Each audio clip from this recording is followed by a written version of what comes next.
Okay, so at the end of the last video I didn't quite get through running through the input sheet. So I talked about the public transport waiting time sheet.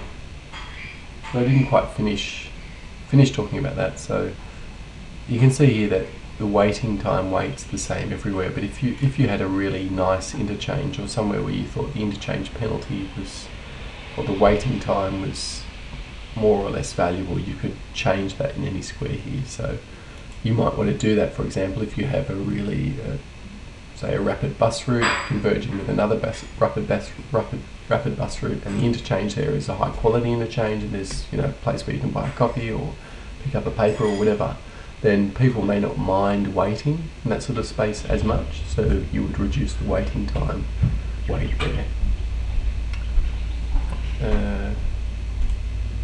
And there's next sheet is walk costs. So this is the walk cost in dollars per kilometre, and I can't really talk about that in more detail until we talk about generalised cost modelling, or unless you're familiar with that, but this basically is the dollar cost for each kilometre that you walk in each square.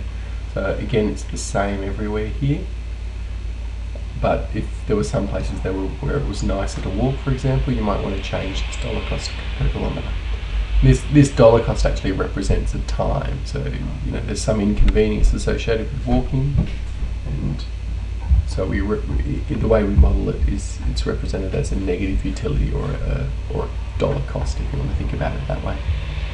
So dollar cost per kilometre by walking, and that's, say, this means that somebody who has to walk a couple of kilometres to get to a bus stop, that's a bit of a disincentive to do it, and the numbers in this sheet say what that, the magnitude of that disincentive.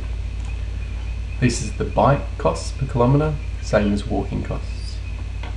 I mean, not the same numbers, but same thing, same idea.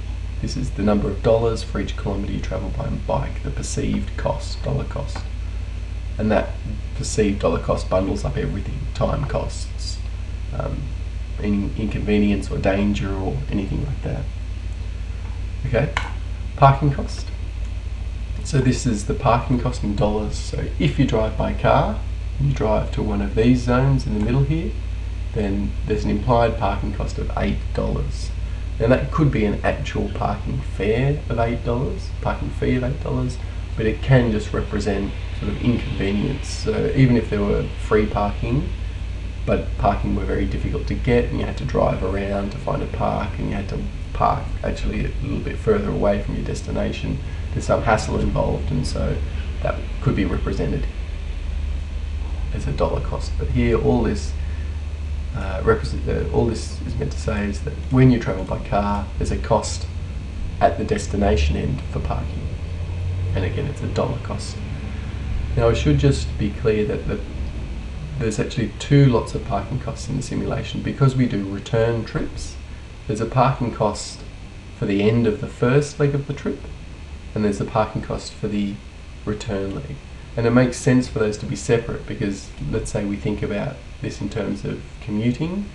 If you're commuting into the city in the morning, then you're going to be paying for parking in the city, because parking is going to be inconvenient, or scarce. Parking is going to be scarce. If you're commuting back out from the city though in the morning, let's say you were commuting out from the city here and then coming back in the evening, then parking will not be so scarce. So if you were reverse commuting out of the city, parking at night is going to be less of an issue, and that's why we need to have separate parking costs for each leg of the trip. This is the parking costs for the first leg of the trip, and this is the parking costs here for the return leg. And here I've specified the return leg of the trip, there's no parking costs. So even if you're right in the city, if you're driving out here and then coming back, you don't pay for parking in the city. And that's the justification for that in this particular simulation, is that if you live in the city, then you've probably got a parking space, so you can just park for free effectively in the city. But if you wanted to have different assumptions, you could test that. But the point is that, remember, all trips are two legs, to and from, and the parking costs vary for each of those legs. So that's the parking cost for the first leg of the trip, that's the parking cost for the second or return leg of the trip. And that pretty much gets us to the end of the input sheet.